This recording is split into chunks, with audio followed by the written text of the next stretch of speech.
Olá! Hoje a gente vai mergulhar nos ensinamentos de Abraham Hicks que falam sobre como criar a própria realidade de uma forma consciente. A ideia é explorar os conceitos centrais dessa filosofia e entender como ela propõe que se assuma de fato o controle da própria vida. Para começar, vamos falar de um sentimento que talvez seja bem familiar para muita gente.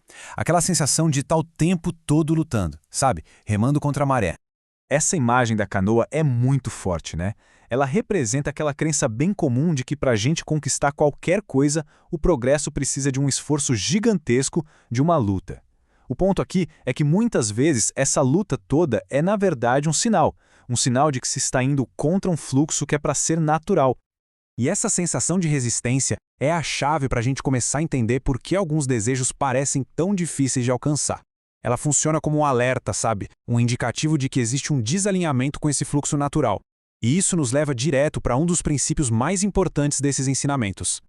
A ideia central aqui é que a realidade pode ser vista de uma outra forma, menos sobre ação forçada e muito mais sobre uma coisa chamada alinhamento vibracional. Bom, na base de absolutamente tudo existiria o que se chama de energia da fonte. De acordo com essa filosofia, essa é a vibração mais alta, mais rápida, de onde tudo vem. Ela é descrita como um rio, um fluxo constante de puro bem-estar. E quem gerencia essa energia toda? A famosa lei da atração. A premissa é simples: semelhante atrai semelhante. Cada pensamento que a gente tem emite um sinal, uma frequência, e atrai de volta um sinal na mesma frequência. Ou seja, ela não responde a palavras ou esforço físico, mas sim a esses sinais vibracionais. E aqui está o pulo do gato. O universo não estaria ouvindo as palavras, mas sim sentindo a vibração por trás delas. É por isso que não adianta muito ficar afirmando "eu sou forte", se lá no fundo o sentimento é de fraqueza. Na prática, o que se estaria reforçando é a vibração de fraqueza.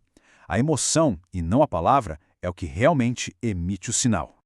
Com esse entendimento, a gente chega a um processo bem simples, de 3 passos, para essa tal criação deliberada.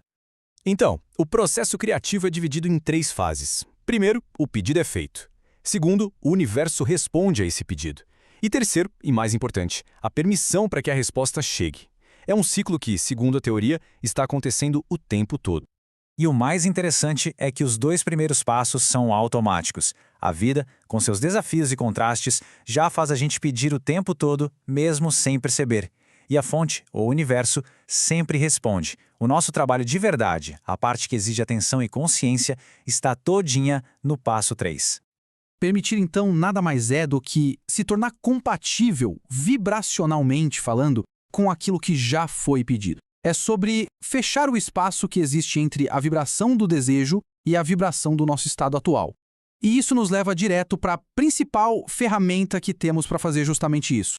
A chave para a gente conseguir permitir é entender e começar a usar o nosso próprio sistema de navegação interno.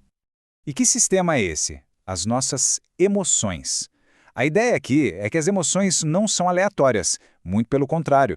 Elas são como um GPS super sofisticado de vibração, nos mostrando a todo momento se os nossos pensamentos estão alinhados ou em resistência com aquela energia da fonte.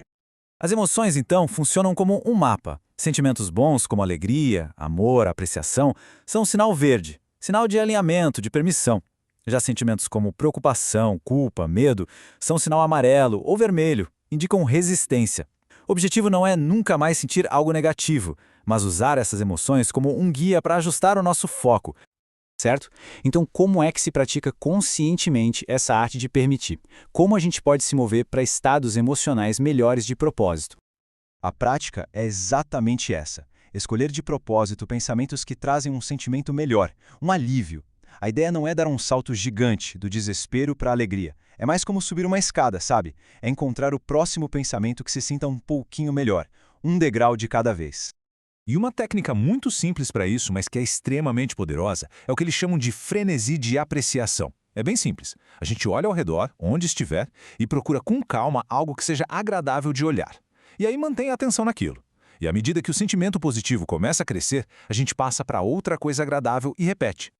E por que isso funciona tão bem? Porque a vibração da apreciação é considerada a ponte, a conexão mais forte que existe entre o nosso mundo físico e o não físico. Praticar a apreciação, então, fortalece a conexão com a energia da fonte, diminui a resistência e simplesmente abre as portas para o bem-estar fruir.